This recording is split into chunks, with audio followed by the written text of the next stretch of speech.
आज हम पढ़ेंगे पीएम धन धान्य कृषि योजना के बारे में। ये अभी न्यूज़ में थी। एक्चुअली ये अब इसी साल बजट 2025-26 में इंट्रोड्यूस की थी और अभी अप्रूव हो रही है, वही इसीलिए न्यूज़ में थी। तो अभी देखते हैं इसके बारे में थोड़ा। ये first of its kind focusing exclusively on agriculture and allied sector. ऐसी एग्रीकल्चर और अलाइड सेक्टर्स पे फोकस करने वाली ये अपने आप में खुद की पहली स्कीम है। ठीक है, फिर इसका ड्यूरेशन कितना है? 6 साल का। कब से स्टार्ट होगा? 25-26 बजट 25-26 में इंट्रोड्यूस हुई, तो ऑफकोर्स यहाँ तब से स्टार्ट होगा, बिगिनिंग विथ ड्यूरेशन 6 साल। ठीक है, कवरेज क्या है? तो ये कवर किन लोगों को करता है? पहले भी तो बहुत सी ऐसी स्कीम्स थी जो फार्मर्स के लिए थी, तो इसमें स्पेशल क्या है? ये ना कुछ स्पेशल डिस्ट्रिक्ट्स को टारगेट करेगा। पूरे इंडिया में 100 डिस्ट्रिक्ट्स को टारगेट किया जाएगा और स्पेसिफिकली उन पे काम किया जाएगा। तो ये इसका इंस्पिरेशन कहाँ से मिलता है? नीति आयोग का एक प्रोग्राम है, एस्पिरेशनल डिस्ट्रिक्ट प्रोग्राम।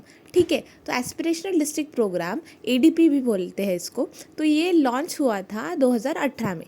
ठीक है, तो इसके अंतर्गत क्या हुआ था कि मोस्ट अंडर डेवलप्ड डिस्ट्रिक्ट्स, जो भी बहुत ज़्यादा अंडर डेवलप है, अभी हर जगह डेवलपमेंट सेम तो नहीं होती ना, तो कुछ जगह हो रही है, कुछ जगह नहीं हो रही है, तो कुछ अंडर डेवलप्ड जो डिस्ट्रिक्ट्स है उनको आइडेंटिफाई किया गया था और उनके लिए प्लान्स बनाए थे ताकि वो ट्रांसफॉर्म कर सके क्विकली और इफेक्टिवली।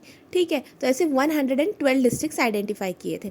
ये है aspirational district programme NITI Aayog का। तो इसके ही लाइंस पे अभी हम डिस्ट्रिक्ट वाइज किसानों को टारगेट करेंगे। ठीक है, तो क्या होगा ये स्कीम का ऑब्जेक्टिव्स? फैसिलिटेट करना availability of long term and short term credit, तो ज़्यादा लोन्स वगैरह इशू करना। ठीक है, और अभी स्पेसिफिकली कर रहे हैं तो ये सिर्फ इन लोगों के लिए, कुछ कम इंटरेस्ट रेट्स पे, तो लॉन्ग टर्म और शॉर्ट टर्म क्रेडिट इशू करना, इनको अवेलेबल कराना कि सबको मिल सके। ठीक है, फिर एनहांस करना एग्रीकल्चरल प्रोडक्टिविटी को बढ़ाना। ठीक है, इंक्रीज क्रॉप डाइवर्सिफिकेशन, तो अलग अलग क्रॉप्स ले पाए, फार्मिंग कर पाए अलग अलग क्रॉप्स की, तो क्या मेथड्स होंगे वो सब बताना। फिर सस्टेनेबल एग्रीकल्चरल प्रैक्टिसेस सिखाना ताकि एग्रीकल्चर और एनवायरनमेंट सब साथ में रह सके और एग्रीकल्चर भी अच्छे से सस्टेन कर सके। ठीक है, फिर augment post harvesting storage, augment मतलब इंक्रीज करना, तो post harvest storage at the panchayat and block levels. तो हार्वेस्ट होने के बाद मोस्ट ऑफ द टाइम क्या होता है, स्टोरेज के प्रॉब्लम्स आ जाते हैं, तो स्टोर नहीं कर पाते हैं। पेरिशेबल गुड्स होते हैं तो ज़्यादा टाइम स्टोर नहीं कर पाते हैं। बाकी खतरा भी होता है, अगर एक सेफ़ प्लेस नहीं है स्टोर करने के लिए तो पेस्ट का खतरा होगा, चूहों का खतरा होगा। तो ऐसे स्टोरेज फैसिलिटीज़ उपलब्ध कराए जाएंगे। कहाँ पे? पंचायत लेवल्स पे और ब्लॉक लेवल्स पे। ठीक है, फिर इम्प्रूव करना इरिगेशन फैसिलिटीज़ को भी इम्प्रूव करना, पानी भी बराबर से सबको मिलना चाहिए इसलिए। ठीक है, तो स्कीम ना इम्प्लीमेंट कैसे होगी? Through convergence of 36 existing schemes, मतलब पहले ही कुछ स्कीम्स है ना फार्मर के लिए, तो वो 36 एग्जिस्टिंग स्कीम्स को एक स्कीम में मर्ज कर दिया गया है। तो ये 36 स्कीम्स है, अलग अलग 11 डिपार्टमेंट्स की 36 अलग अलग स्कीम्स है, और अब बाकी की जो स्टेट की स्कीम्स है और लोकल पार्टनरशिप्स जो होते हैं, तो ये सब मिला के एक क्या बोलते हैं ना, एक अम्ब्रेला के नीचे ला दिया गया, तो पीएम धन धान्य कृषि योजना। तो लोकल पार्टनरशिप्स और प्राइवेट सेक्टर, इन सब की हेल्प से ये अप्लाई इम्प्लीमेंट किया जाएगा।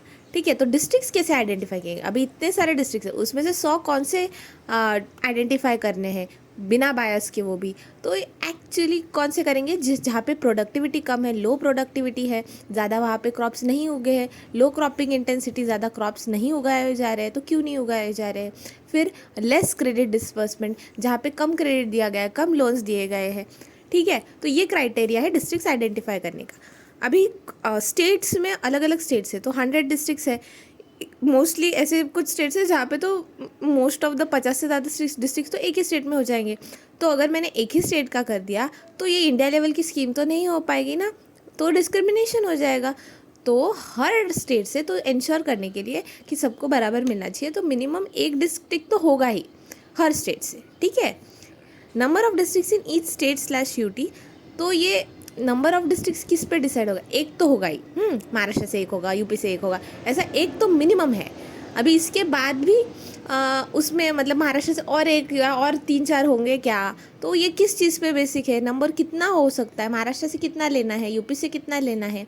तो ये बेस्ड होगा on share of net cropped area and operational holdings, तो कितना एरिया खेती के अंतर्गत आता है, फिर ऑपरेशनल होल्डिंग्स कितना है, मतलब सच में वहाँ पे हो रहा है खेती वगैरह ऐसा, तो वो वैसा उतना एरिया कितना है उसके हिसाब से डिस्ट्रिक्ट्स का नंबर डिसाइड किया जाएगा। फिर प्लान करना, इम्प्लीमेंटेशन और मॉनिटर करना, इसके लिए क्या होगा, कमिटीज़ होंगी, कहाँ पे, डिस्ट्रिक्ट लेवल पे तो होंगी ही, डिस्ट्रिक्ट लेवल पे इम्प्लीमेंट कर रहे हैं, फिर स्टेट और नेशनल लेवल पे, अलग अलग स्टेट में हो रहा है ना, तो स्टेट लेवल पे भी एक कमेटी होगी, नेशनल लेवल पे भी, ठीक है।